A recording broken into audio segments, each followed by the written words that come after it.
ताकत देने वाली भूमि है। आपके बच्चों के उज्जवल भविष्य के लिए हमें ये गति लगातार बढ़ती है, बिहार की सियासत तेज होते जा रही है और इस चुनावी जंग में हर कोई सीएम पद की दावेदारी रख रहा है। उधर बीजेपी की तरफ से भी कहीं ना कहीं अब नीतीश कुमार की चर्चा होने लगी है। जब पीएम का दौरा सिवान में हो चुका है, उसके बाद प्रशांत किशोर की अलग जनसैलाब हो रही है। वो भी अब भीड़ इतना इकट्ठा कर पा रहे हैं जिससे देख करके लोगों ने सोच रखा है कि इस बार सीएम का तमगा उन्हें ही देना होगा। और तीसरा सबसे बिहार की बड़ी पार्टी वो है आरजेडी, तेजस्वी यादव, यानी तेजस्वी यादव का तमगा और भी ज़्यादा लहरा रहा है। और तेजस्वी यादव ही 2025 के इलेक्शंस के बाद ही मुख्यमंत्री बनेंगे, इसको लेकर के आज हम टीका टिप्पणी करने वाले हैं। यानी तेजस्वी यादव कैसे बिहार के सीएम के रूप में दावेदारी रखते हैं, इसका बहुत बड़ा कारण आज हम सारा खुलासा करने वाले हैं। कैसे बाकी दलों से भारी है, कैसे बाकी लोगों को पूरी तरह से गिराने की संभावना रखता है, कैसे तेजस्वी यादव का अब कद काठी और पॉलिटिकल कैरियर बढ़ चुका है। इस बात को समझने के लिए हम आज इसी पर एनालिसिस करने आए हैं। तब तक आप ऐसे ही बने रहिए। चैनल पर नए हैं तो सब्सक्राइब कर दीजिएगा, क्योंकि ये खेल बड़ा मज़ेदार होने वाला है। सबसे पहले हम समझते हैं कि तेजस्वी यादव को क्यों ज़्यादा लोकप्रियता मिल रही है और क्यों ज़्यादा कंटेस्टेंट हो रही है। उसके पीछे का सबसे बड़ा कारण है कि डिप्टी सीएम वो 2 बार बन चुके हैं, यानी 2015 से 17 और 2022 से 23। इतने सारे ये 3 साल का जो टर्म जो है, कहीं ना कहीं उनके जीवन में एक नया चेंज लेकर के आया है। एक किंग मेकर के रूप में उभरना शुरू किए हैं और उस ड्यूरेशंस में उन्होंने बहुत सारे ऐसे काम किए जिससे उनका लगा कि अब आगे का रास्ता उतना कठिन नहीं है, बस चलते जाना है। और इसी को लेकर के वह अपनी पॉलिटिकल कैरियर में एक नया उलटफेर कर रहे हैं, एक नया शंखनाद कर रहे हैं। और उसके बाद कहीं ना कहीं उनकी लोकप्रियता और भी बढ़ रही है। जिस तरह से वो किसी से डरते नहीं हैं, बीजेपी के खिलाफ डायरेक्ट वार करते हैं। ईश्वरीय वरदान मिल गया है क्योंकि मुख्यमंत्री चेत अवस्था में, यही हो रहा है बिहार में। सोशल मुद्दे पर पूरी तरह से वायरल रहते हैं और यूथ से ज़्यादा कनेक्ट होते हैं और इसीलिए तेजस्वी यादव का चेहरा ज़्यादा बढ़ रहा है। अगर हम 2020 के इलेक्शंस की बात करें तो बिहार की सबसे बड़ी पार्टी थी आरजेडी, यानी तेजस्वी यादव सबसे बड़ी पार्टी थी, यानी उस समय 75 सीटें लाई थी। बाकी उससे पहले कोई इतना नहीं लाई है। यानी उस बार 2020 के इलेक्शंस में सबसे ज़्यादा सीट इनकी ही थी।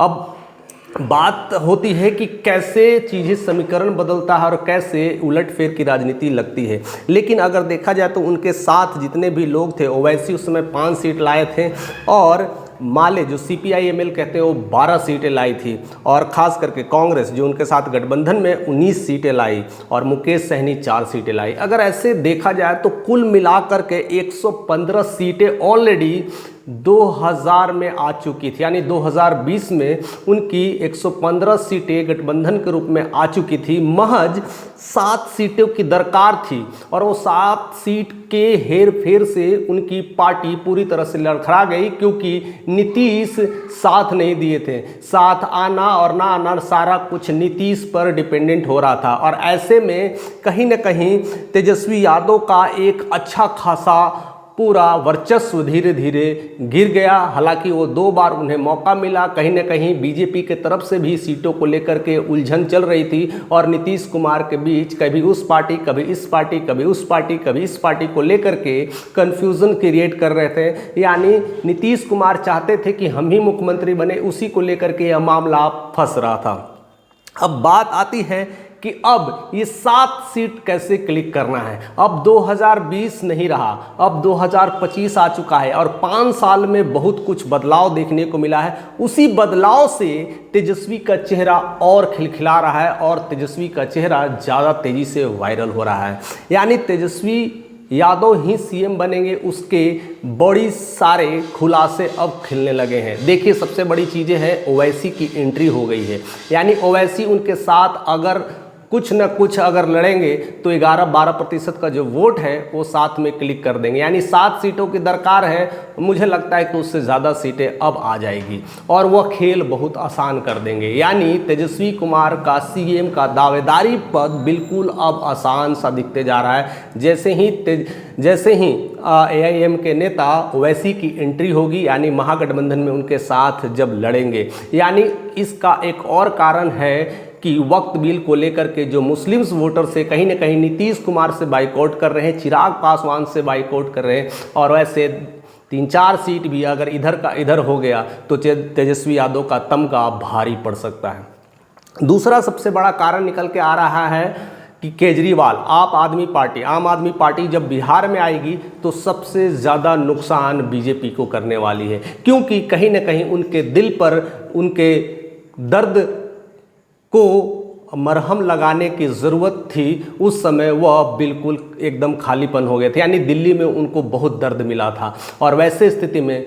बिहार में वैसा ही दर्द देने के लिए कहीं ना कहीं केजरीवाल की एंट्री हो रही है, और पूरी तरह से 243 सीट पर एंट्री करेंगे, और उनका डायरेक्ट जो मोर्चा होगा वो बीजेपी के अगेंस्ट होगा। जैसे 2020 में चिराग पासवान ने नीतीश कुमार के खिलाफ एजेंडा घोषित किया था और नीतीश कुमार की पार्टी को पूरी तरह से धाराशाही कर दिए थे, उसी तरह से केजरीवाल का कंटेस्टेंट होगा बीजेपी के खिलाफ और बीजेपी के पार्टी को धाराशाही कर सकते हैं। ऐसे में फिर से तेजस्वी कुमार का चेहरा फिर से बुलंद होता हुआ दिखाई पड़ रहा है, यानी 2025 उनका वेलकम्स करने के लिए तैयार है, यूथ के साथ कनेक्ट है और बहुत कुछ देने के लिए तैयार है, बहुत कुछ करने के लिए तैयार है, और बिहार में नई लोगों से कैसे जनसंपर्क बनाना है, हर दिन वह लोगों से कनेक्ट होते हैं, लाइव रहते हैं और एक सादगी को रिप्रेजेंट करते हैं। कहीं पर भी खाना खा लेते हैं, सिंपल भोजन को रिप्रेजेंट करते हैं, हर मिजाज को समझते हैं और यूथ से सबसे ज़्यादा कनेक्ट होते हैं और युवाओं से मिल रहे हैं। इसलिए उनका फोकस अब क्लियर हो चुका है, यानी अब उन्हें चाहिए सिंपल एक ही सीट, वो है सीएम का सीट। और कहीं ना कहीं उनके जितने घटक दल के लोग थे, कहीं ना कहीं उनको अब प्रमोट करना शुरू कर दिया है। और दूसरी सबसे बड़ी कारण है कि पक्ष हो और विपक्ष में हो, अगर सीएम का चेहरा नहीं झलकता है तो एक बड़ी चुनौती हो जाती है। और इधर महागठबंधन में सीएम का चेहरा कहीं ना कहीं तेजस्वी यादव को प्रमोट किया जा रहा है, और वही अगर हम बात करें तो एनडीए की तरफ से अभी तक सीएम का चेहरा पूरी तरह से रिफ्लेक्ट नहीं हो रहा है। ऐसे में भी तेजस्वी यादव भारी पड़ते हुए दिखाई दे रहे हैं, यानी हर अंदाज से इस बार तेजस्वी यादव बहुत तेज़ी से वायरल हो रहे हैं, तेज़ी से आगे बढ़ रहे हैं। युवा हैं, सबसे कम उम्र के अगर देखा जाए बिहार में अगर युवा नेता है तो वो तेजस्वी यादव ही हैं, और उसी में उनकी लोकप्रियता बढ़ रही है, कार्यशैली भी अलग है और इस बार घोषणा करने का तरीका भी अलग है। और इस बार जिस तरह से बिहार वासियों से कनेक्ट हो रहे हैं, वो कह रहे हैं कि इस बार मौका देख लीजिए, तुम्हारा ये बेटा क्या करके दिखाएगा, यानी भरोसा अब दिलाने की ज़्यादा कोशिश की जा रही है। इससे पहले भी अगर देखा जाए तो 20 सालों से बीजेपी तो है ही, 20 सालों से बीजेपी और नीतीश की जोड़ी रह रही है, तो बिहार में क्या किया, तो एक बार मौका तेजस्वी यादव को क्यों न दिया जाए। हालांकि उनके कंटेस्ट में कहीं ना कहीं चिराग पासवान बहुत ज़्यादा उलटफेर करने की राजनीति में थे, लेकिन उनकी अपनी ही पार्टी के साथ क्लियरिटी नहीं समझ में आ रही है, दाल नहीं गल रही है। वैसे स्थिति में भी कहीं ना कहीं तेजस्वी यादव अब भारी पड़ता हुआ दिखाई पड़ रहे हैं, यानी बिहार का तमगा अब उनके लिए इंतजार कर रहा है और मौके पर चौके वो मारने के लिए भी तैयार बैठे हैं। यानी हर तरह से पूरी तैयारी, एक बड़ी पार्टी, हर पार्टियों का उनका सहयोग और कहीं ना कहीं साथ साथ और भी प्यार मिल रहा है, लोगों से कनेक्ट कर रहे हैं, जनसंपर्क बना रहे हैं। यानी जनवरी से लेकर के अभी तक, अभी जून आ गया, जून तक जिस तरह से एक्टिविटी उनकी दिख रही है, जिस तरह से उनकी कार्यशैली दिख रही है, यानी चैन से बैठे नहीं है। उनके घर उनका चिराग आ चुका है, उन्होंने अपने पुत्र को जन्म दिया है, यानी एक पुत्र उनके घर आ चुका है, फिर भी वो अपने परिवार के साथ कम टाइम दे पा रहे हैं और लोगों के साथ ज़्यादा जुड़ रहे हैं। यही कहीं ना कहीं उनके आने वाले प्रगति और आने वाले पथ की निर्देशक भूमिका रही है और शायद इसीलिए लोग पसंद कर रहे हैं। कई बार देखा जाता है कि उनके बच्चों के लिए लोग ट्रोल करते हैं, उनके घर में कई सारे भाइयों के साथ ऐसे हुए। इस बार कोई कोताही नहीं कर रहे हैं। तेज प्रताप यादव ने जो चीज़ें किया उनके लिए उन्हें पार्टी से निकाल दिया। यानी कोई भी वैसे लोग हो उनके पार्टी में उलझन करे, चाहे अपना हो या गैर हो, सबको वैसे लोगों को निष्कासित कर रहे हैं। यानी इस बार कोई कोताही नहीं और बिहार को एक नया डायरेक्शंस देने के लिए तैयार बैठे हैं। ऐसे में तेजस्वी यादव बिहार में भारी पड़ता हुआ दिखाई दे रहे हैं। और दूसरी बात अगर हम बात करें तो एग्जिट पोल के नतीजे कहीं ना कहीं पोल ट्रैकर ने भी ये क्लियर कर दिया है कि तेजस्वी यादव को सबसे ज़्यादा बिहार के लोग पसंद कर रहे हैं। उनमें उन्होंने 2 बार जो डाटा निकाली उसमें जो लास्ट डाटा निकल के आया है 44.29% का वोट मिल चुका है, जो कई पार्टियों से आगे निकल चुके हैं। अगर इतना वोट अगर उन्हें अकेले अगर मिल जाता है, समर्थन मिल जाता है, तो वह दिन दूर नहीं 2025 में सीएम का तमगा कहीं न कहीं तेजस्वी यादव लगा लेंगे। हालांकि और भी कुछ मामला हो सकता है, ज़रूर आप कमेंट करके बताइएगा कि कैसे वो अगर नहीं बन पाएंगे तो उनमें क्या कमियां होगी कि क्यों नहीं बन पाएंगे, कौन पार्टी उनको रोक सकती है और कैसे रोक सकती है, और अगर बन पाएंगे तो आपके नज़र में कैसे बन पाएंगे, किस तरह से बन पाएंगे। आपके कमेंट का हमें इंतजार रहेगा। चैनल पर नए तो ज़रूर से ज़रूर सब्सक्राइब करिएगा, क्योंकि ऐसे नोटिफिकेशन आपके आते रहेंगे।